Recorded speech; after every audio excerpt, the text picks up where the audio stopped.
ஜெகவா ஷாலும், தேவ சமாதானம் நம்மோடு இருப்பதாக. பெருமை எங்கிருந்து ஆரம்பிக்குது? இந்த பெருமை எப்படி நமக்குள்ள வருது? கர்த்தருடைய வசனம் சொல்லுகிறது, 1 பேதுரு 5ஆம் அதிகாரம் 5ஆம் வசனம், அந்தபடியே இளைஞரே மூப்பருக்கு கீழ்ப்படியுங்கள், நீங்கள் எல்லோரும் ஒருவருக்கொருவர் கீழ்ப்படிந்து மனத்தாழ்மையை அணிந்து கொள்ளுங்கள்.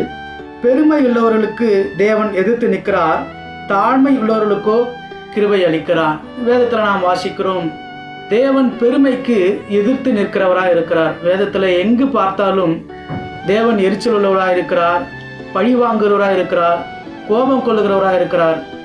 ஆனால் இந்த ஒரு இடத்துல மாத்திரம்தான் பெருமைக்கு அவர் எதிர்த்து நிற்கிறவராக இருக்கிறார். பெருமையை தவிர அவர் எல்லாவற்றையும் மன்னிக்கிற தெய்வமாக இருக்கிறார். ஆனால் இந்த பெருமைக்கு மாத்திரம் அவர் எதிர்த்து நிற்கிறார்.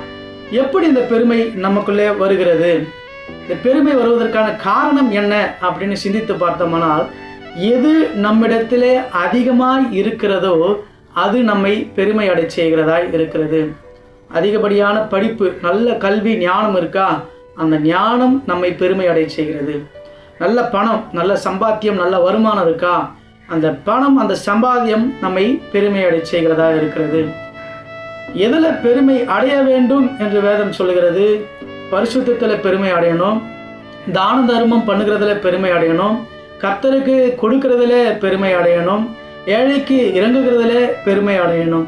இந்த பெருமை என்பது சபைக்குள்ளும் குடும்பத்திற்குள்ளும் வர ஆரம்பிக்கும் பொழுது அது எல்லாவற்றையும் நாசம் செய்கிறதா இருக்கிறது.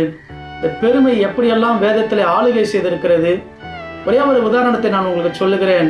மனிதனுடைய பெருமை எங்கே ஆரம்பித்தது என்றால், நாம் அந்த வானத்தை தொடும் அளவிற்கு ஒரு கோபுரத்தை நமக்காக கட்டுவோம் வாருங்கள் என்று மனுஷனுக்குள்ளே முதலாவது பெருமை எழுகிறதை நாம் வேதத்தில் பார்க்க முடியும். அங்கே அந்த பெருமைக்கு அழிவு ஆரம்பித்தது. இந்த நாள் வரையிலும் பெருமைக்கு தேவன் எதிர்த்தே நிற்கிறார். சபைக்குள்ளே எப்படியெல்லாம் பெருமை வருகிறது அது உங்களுக்கு தெரிந்து கொள்ளக்கூடிய காரியம்தான். கொடுக்கிறதுல பெருமை, பாடுகிறதுல பெருமை, ஆராதனை செய்கிறதுல பெருமை, தேவ செய்தி அளிப்பதில் பெருமை, இப்படி உங்களை அறியாமலே கொஞ்சம் கொஞ்சமாக இந்த பெருமை என்கிற பொல்லாத பாவம் உள்ளே கடந்து வருகிறது. ஆனால் அப்போஸ்தலனாகிய பவுல் சொல்லுகிறார், பிலிப்பியருக்கு எழுதின நிருபம், கர்த்தருக்கு ஸ்தோத்திரம், அழகாய் சொல்லப்பட்டிருக்கிறது. 3ஆம் அதிகாரம் 11ஆம் வசனம் வாசிக்கிறேன்.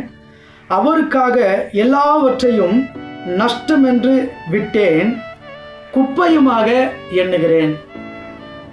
கர்த்தருக்கென்று எல்லாவற்றையும் அவர் நஷ்டம் என்று எண்ணி அதை குப்பை என்று விட்டுவிட்டார். பவுல் எதையெல்லாம் விட்டார் அப்படின்னு வேதத்தில் நாம் சுருக்கமாக பார்க்கலாம்.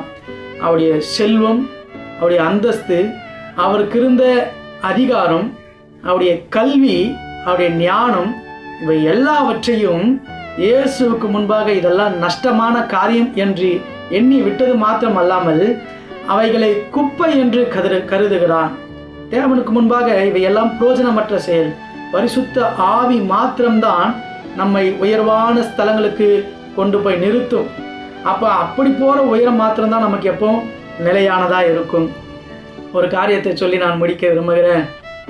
பெருமை எனக்கு வரக்கூடாது பிரதர், இந்த பெருமை இல்லாமல் நான் இருக்கணும், எனக்கு பெருமை வேண்டாம், நான் என்னை தாழ்த்திக்க விரும்புகிறேன் அப்படின்னா 2 காரியத்தை நான் உங்களுக்கு சொல்கிறேன். நான் கற்றுக்கொண்ட பாடம், முதலாவது வீட்டோட டாய்லெட்டை க்ளீன் பண்ணுறது.